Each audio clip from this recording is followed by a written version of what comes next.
Welcome to the Bourbon Van. I'm Phil. I'm Julie. Welcome to the region.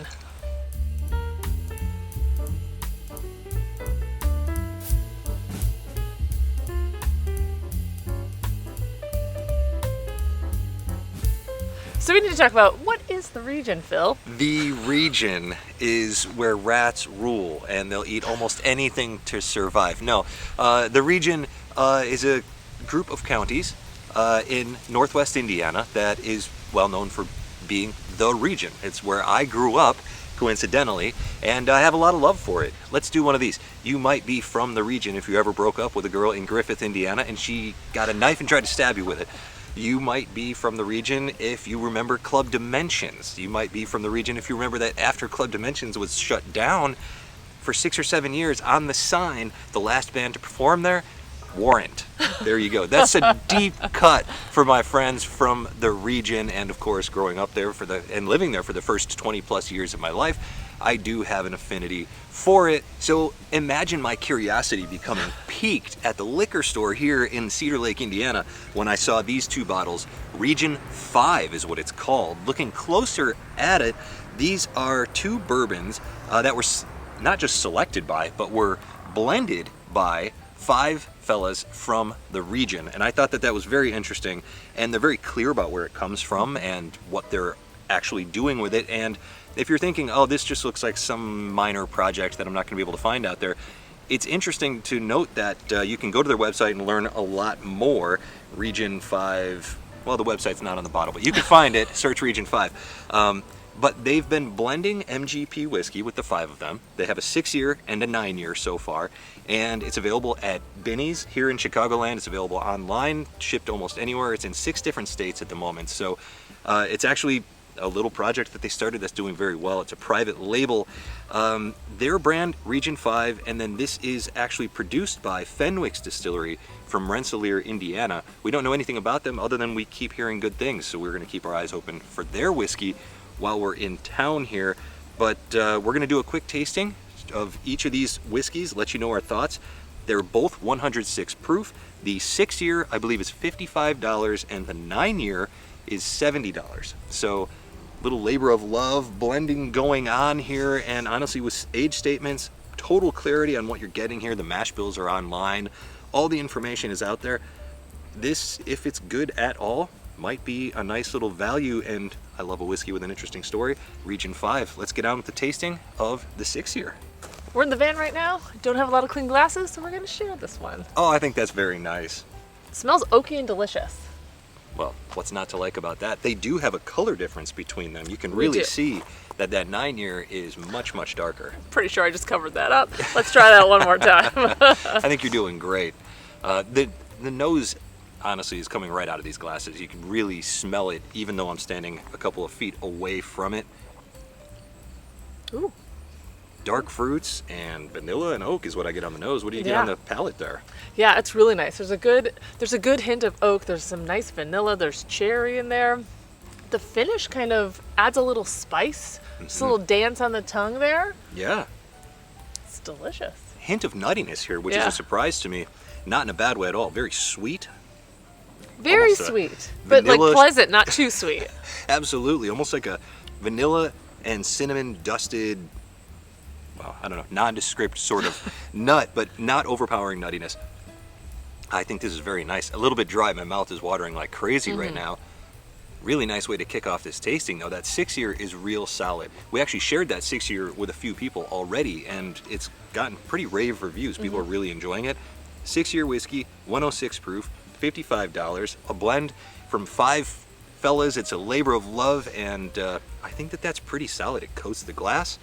Finish is lingering here. Sweetness, spice, bourbon flavors. What's not to like? Yeah, I got a little powdered sugar too. A little powdered sugar note on that palate. I think that's some of the sweetness that comes through.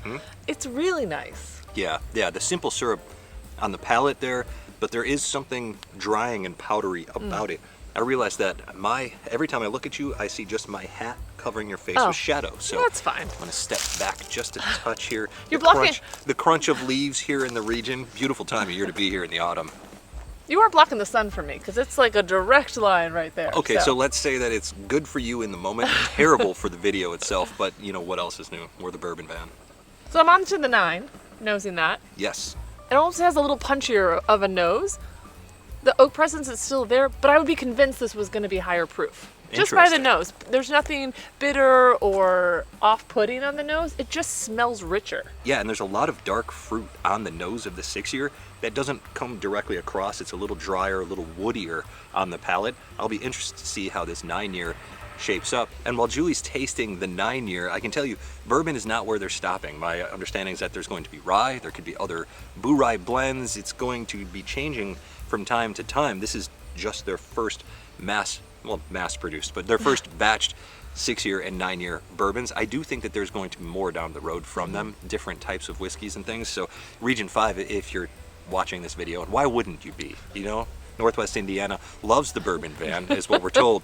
Let us know what your plans are, and if you have future batches ready to release or releasing at any point. I'm watching my brother dance on a hill up there. And He is totally. It's actually not a great dance, but entertaining to watch. Totally. Yeah. So the big thing on this one is, I think the aging. The oak just seems a little bit, well, I'm just going to say, like, it's more oaky, like more heavily oaked. That's the main difference that I got on this. There's an intensity of oak on the nose here, for sure. It's got a little bit of that, I talk about it sometime, that wood paneling in the basement. That is, I mean, that's a region thing for me, absolutely. Yeah. Just drank the 6-year, even though that's not what we're tasting right now. I can see already, just in the flavor profiles of this, and I'm interested to see what you think about that one, that the one that you're holding right now, that hits your palate probably almost perfectly. And this one, because it's sweeter, a little bit lighter, I think it hits my palate perfectly. I think you're absolutely right. And we haven't really done tasting notes on this one. What I like here is a really, really dark stone fruit, almost like a plum, maybe a blackberry even, which really appeals to me. It's a less sweet fruit generally. Yeah. There's no punch there, there's no tang, there's no sour note of any kind.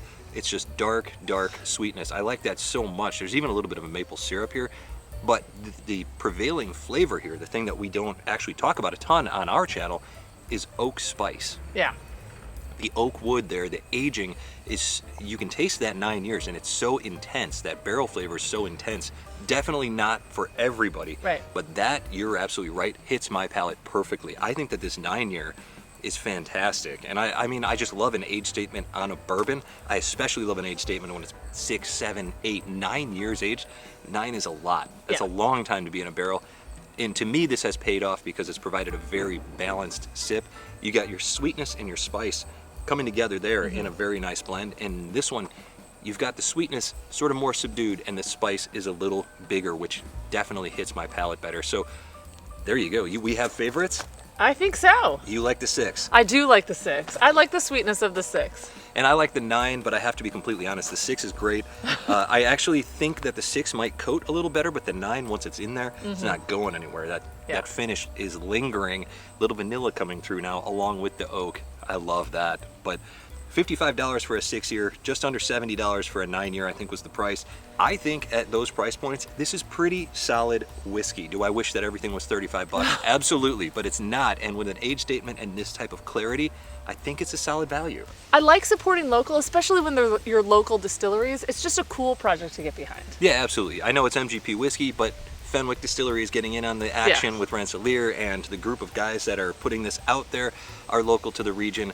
There's something really cool about this project. It definitely speaks to me and my personal history, and it speaks to me and my palate as well with this 9-year. Well, let us know if you've had Region 5, if you had the 6-year and the 9-year. Which one is your favorite? And from wherever we are. To wherever you are. Cheers. Cheers. Nice job, guys. This is why I never go back to Griffith, too.